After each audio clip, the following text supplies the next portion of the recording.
They say that you should never meet your idols, that reality can't survive the expectations that we have in our heads. And I didn't believe that until I watched a rock star crush someone's heart in real time. What does a grumpy musician in California have to do with this? The BMW R1200GS. Everything. Because I've seen that same look on riders who meet this very bike for the first time and then drop it.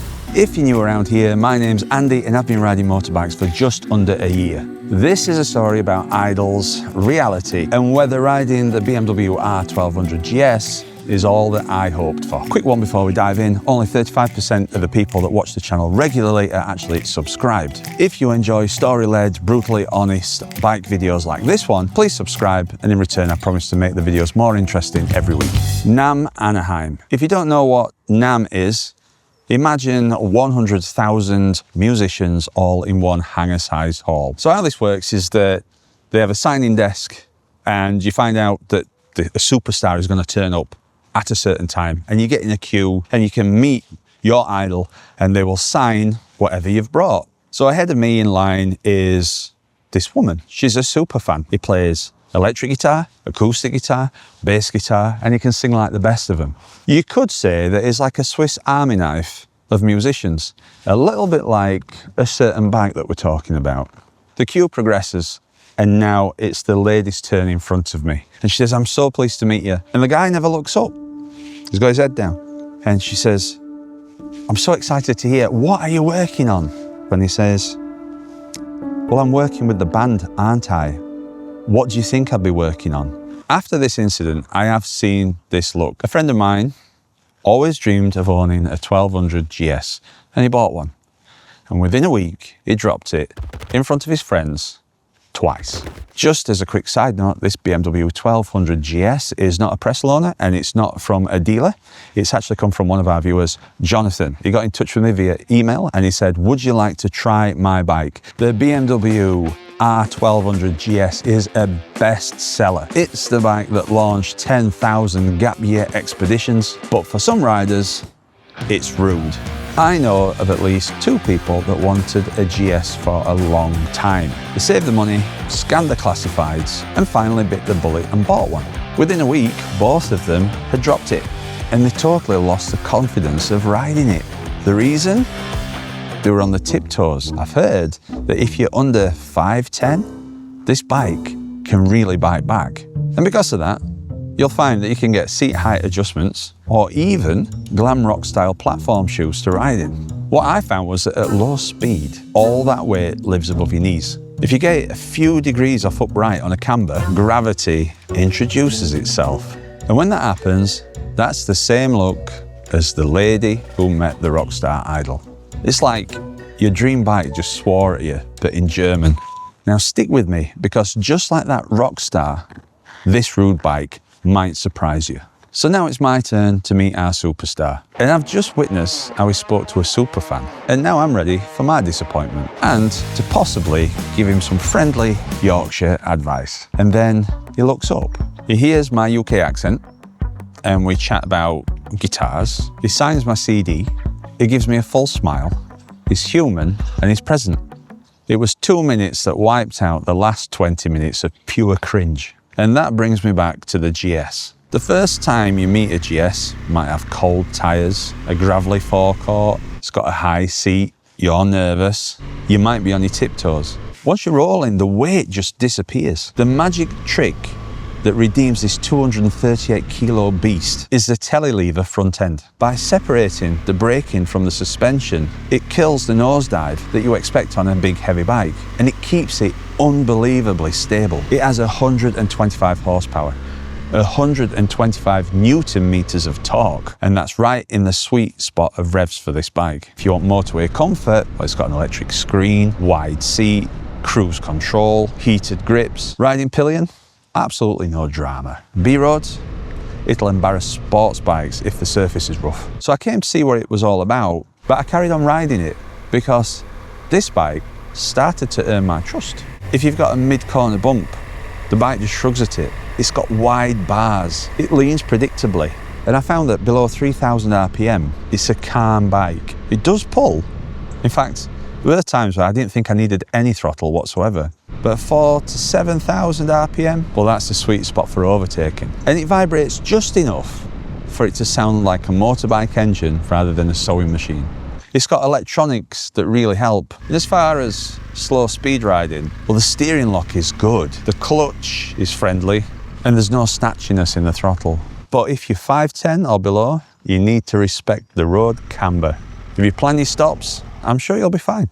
Journalists called this bike the benchmark. 5-star handling, do-it-all machine. Owners, they give it 4+ stars overall, but this store is more textured. They love the ride, but they moan about the cost. Some had corrosion or sensor gremlins, a few horror bills, ESA shocks, exhaust flapper motors. But the question is this performance worth the higher price? Let me know in the comments. Now I'm 6'4" and I think I've finally found a bike that's made for someone my size. Let's go and buy one. Let's wait a minute. There's two things. Number one, the insurance on one of these for me is insane. I've been riding under a year. I've got one theft claim against me. It's got a big engine and bike thieves want them. The list goes on. But if I really, really wanted one, I could justify it.